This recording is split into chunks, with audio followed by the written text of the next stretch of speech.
1945. From the ashes of Hiroshima and Nagasaki, a new world order emerged. The world made a promise: never again. Never again would we see a world war. But today, in 2025, as you're listening to this, the world stands once more at the edge of that abyss. American tanks on Venezuelan oil fields, Chinese nuclear submarines patrolling the South China Sea, Russian warships challenging America in the Atlantic Ocean, the Taliban surrounded on all sides. This isn't science fiction. This is our reality. Our story begins in Venezuela, a small nation, but its value worth more than the entire global economy. Why? Because Venezuela holds the world's largest proven oil reserves, 303 billion barrels, more than Saudi Arabia, more than Russia. And this oil has made Venezuela the centerpiece of the world's most dangerous chess game. In early 2025, when President Donald Trump began his second term, he made a daring move: direct American military intervention in Venezuela's oil fields. The official reason? Restoring democracy, ending dictatorship. The real reason? In the race to become the future's superpower, energy security is the ultimate weapon. But there was another player in this game who stood to lose the most: China. Beijing had invested over $100 billion in Venezuela. Loans, infrastructure projects, and most critically, oil for loan deals. China was receiving billions of barrels annually at discounted rates. America's move wasn't just an economic loss for China, it was a direct challenge. Think about China's position. They hadn't just invested money in Venezuela, they'd invested their geopolitical influence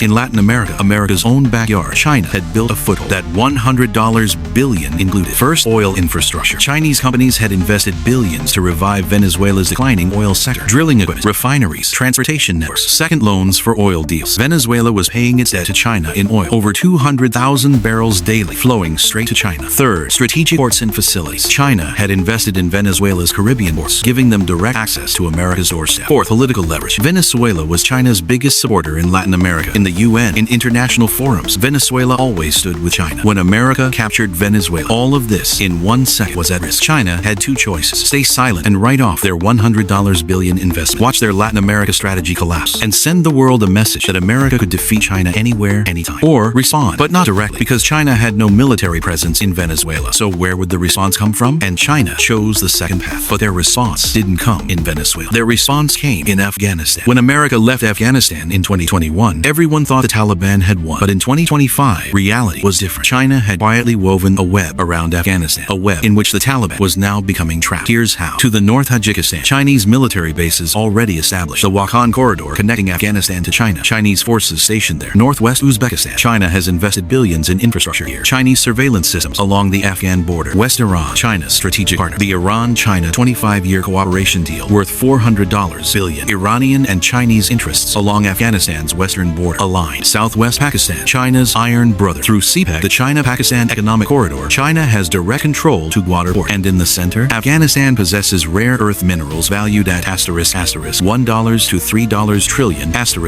lithium, cobalt, copper, all the minerals essential for future technology, electric vehicle batteries, semiconductors, renewable energy. China began negotiating mining contracts. The Taliban needed money, China needed minerals. Perfect deal. See the game now? America took Venezuela's oil, so China reached for Afghanistan's minerals. But this wasn't just an economic loss for America. This was